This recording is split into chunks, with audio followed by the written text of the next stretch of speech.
Good evening everyone.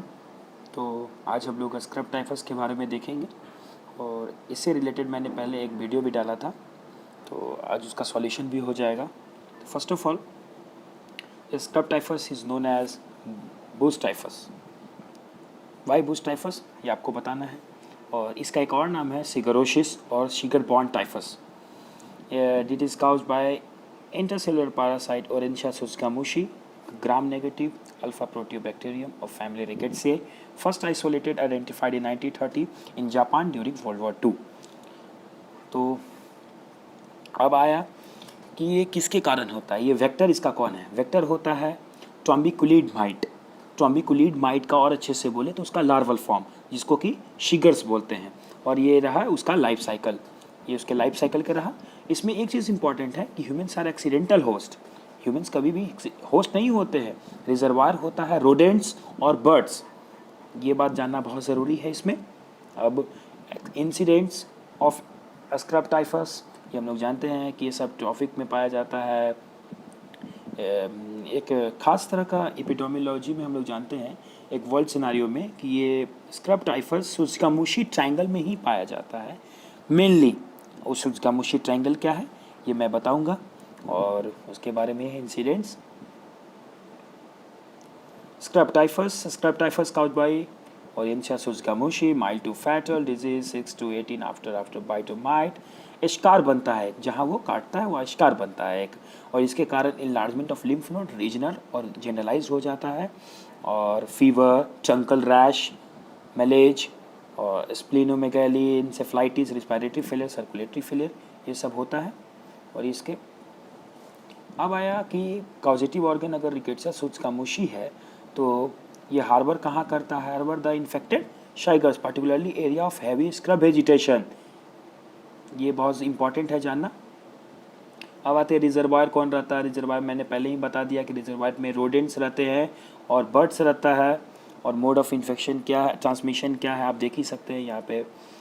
It is a larval chiggers from that feed on vertebral host.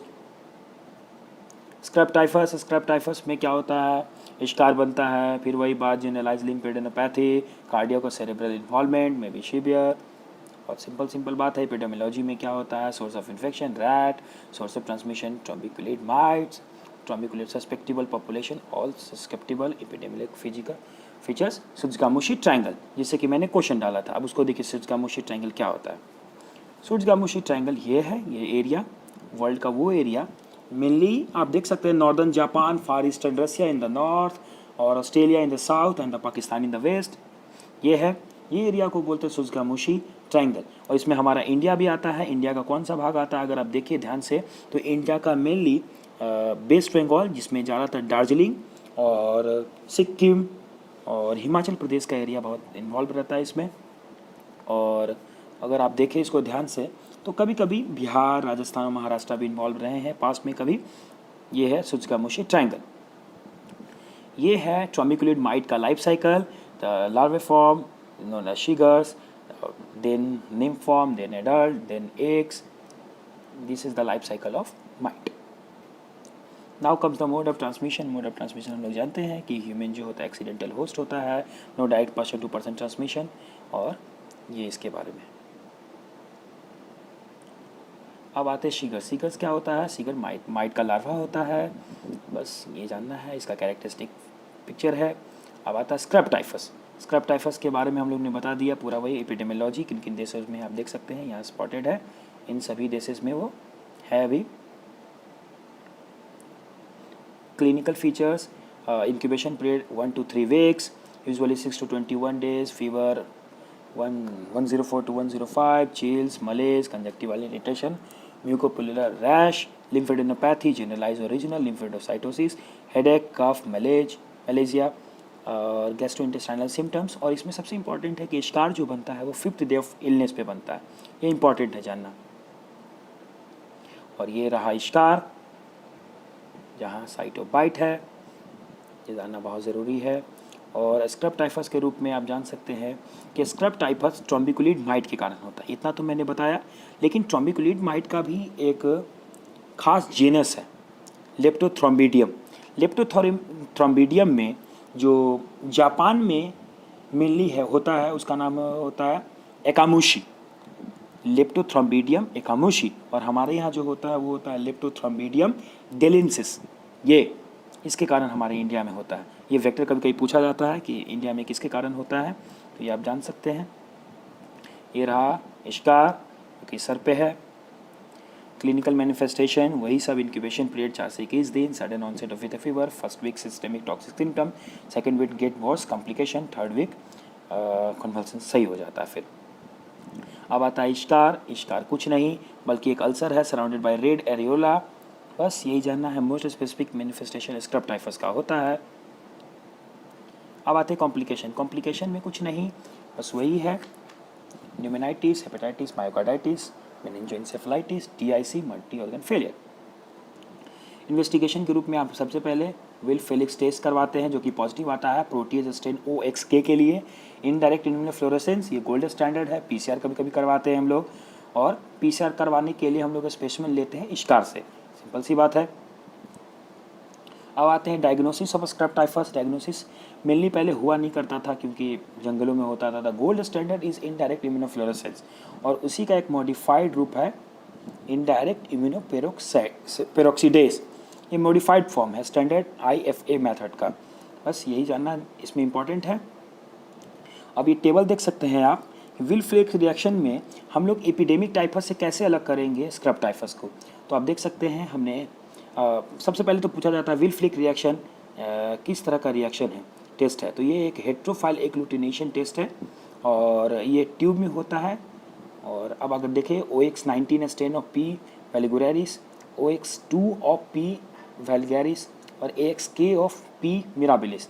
Epidemic typhus में 3+, इस 1+ नहीं पाया जाता है। एंडेमिक टाइफस में 3+ मे और may not be negative. Spotted fever में 2+ नहीं। स्क्रब टाइफस में negative and this is very important, OXK strain is present. ये इंपॉर्टेंट है बहुत जानना। अब आता है मैनेजमेंट में सबको मालूम है टेट्रासाइक्लिन, डॉक्सीसाइक्लिन ओरली प्रीफर करते हैं, और अल्टरनेटिव में हम लोग क्लोरमफेनिकॉल और एजिथ्रोमाइसिन यूज़ कर सकते हैं, specially in children and pregnant women. अब DOC मैंने जैसे अभी तुरंत बताया कि डॉक्सीसाइक्लिन है, अल्टरनेटिव में फ्लोरोक्विनोल्स और मैक्रोलाइड्स, क्लोरमफेनिकॉल यूज़ करते हैं। और एक चीज़ जो सबसे पहले ज़्यादा जानना जरूरी है कि सल्फोनामाइड नहीं यूज़ करते हैं। Sulphonamides are absolute contraindication because they enhance and the replication of rickettsia and worsening of disease हो जाता है उसके कारण। ये बहुत जानना ज़रूरी है, एक बार देख लीजिए इसको। अब आता है ट्रीटमेंट में वही सब फिर जो मैंने बताया अभी उसी का एक ये रूप है, एजिथ्रोमाइसिन अल्टरनेटिव चिल्ड्रन में यूज़ करते हैं। Prevention is by vector control, application of insecticide, lindane और chlordane to the ground and vegetation, environmental control and personal protection बहुत ज़रूरी है। जब भी आप उधर जाएँ तो अपना पर्सनल प्रोटेक्शन लेके जाइए, ये जानना बहुत ज़रूरी है। So this is all about scrub typhus. Hope कि आपको ये वीडियो अच्छा लगा होगा, आपको बहुत फ़ायदा पहुँचे ये हम हरदम चाहेंगे। और आप इसमें इम्पॉर्टेंट जो बात है मैं एक बार फिर से रिपीट कर देता हूँ कि ये होता है बाई ओरेंशिया सोचिकामोशी। इसके लार्वे फॉर्म सीगर्स जो होते हैं वो ज़्यादा इंपॉर्टेंट है, वही करवाते हैं। वो थ्रोम्बिकुलिन माइट्स के कारण होता है। उसके जेनस लेप्टोथ्रोम्बिडियम होते हैं, इंडिया में लेप्टोथ्रोम्बिडियम डेलेंसिस होता है। और एक सबसे इंपॉर्टेंट बात कि it is the most common rickettsial disease in India. Tsutsugamushi triangle के बारे में आप लोग जान ही गए, सिगरोसिस भी इसको बोलते हैं, ये भी जान गए। स्कार फॉर्मेशन करता है 5th दिन, ये आप जान ही गए। इसके रिजर्वायर रोडेंट्स और बर्ड्स होते हैं, आप सब जान गए। इसमें आपने विल फ्लिक रिएक्शन में देखा कि OXK ऑफ P मिराबिलिस इसमें पॉजिटिव पाया जाता है, और DOC डॉक्सोसाइक्लिन है, और इसमें सल्फोनामाइड एब्सोल्यूट कॉन्ट्राइंडिकेशन है। ये बहुत इंपॉर्टेंट है। इतनी चीज़ें जानने के बाद आपका ये टॉपिक स्क्रब टाइफस PG के लिए, यूनिवर्सिटी के लिए, किसी भी तरह के एग्ज़ाम सेमेस्टर सब चीज़ के लिए कंप्लीट हो जाता है। होप कि आपको अच्छा लगा होगा। बहुत बहुत धन्यवाद, जुड़े रहिएगा।